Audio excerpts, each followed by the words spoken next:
Top quality और consistent performance के लिए सिर्फ सिल्वर पंप्स एंड मोटर्स, नाम याद रखना। તો વાત સાબરકાંઠાની કરીએ, જ્યાં કૌભાંડના પર્દાફાશ બાદ ઓફિસો પરથી બોર્ડ ઉતર્યા છે। RK અને હરસિદ્ધિ એન્ટરપ્રાઇઝના બોર્ડ ઉતરી ગયા। CID ક્રાઇમ ફરિયાદ નોંધે તે પહેલા જ સંચાલકોએ બોર્ડ ઉતારી લીધા છે।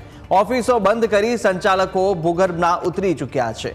હિંમતનગર અને મોડાસા સહિતના સ્થળે ઓફિસ બંધ હાલતમાં છે અને કેટલીક ઓફિસો ખાલી કર્યાનો સ્થાનિક વેપારીઓનો દાવો છે। ત્યાં ધુતારા ભૂખા ન મરે, બરોબર તેવી જ કહેવત સાબરકાંઠા અને અરવલ્લી જિલ્લામાં સાબિત થતી હોય તેમ લાગે છે।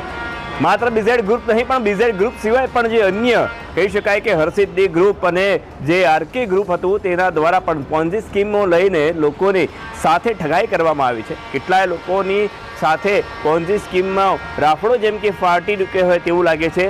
સાથે આ પોન્જી સ્કીમની અંદર કેટલાય લોકોને ફસાવવામાં આવ્યા છે। મોટી મોટી લોભામણી જાહેરાતો આપવામાં આવી છે।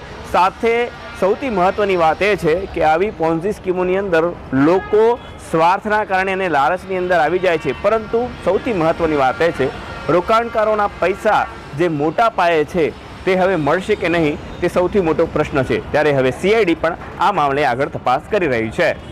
Parth Bhatt, news capital, Sabarkantha.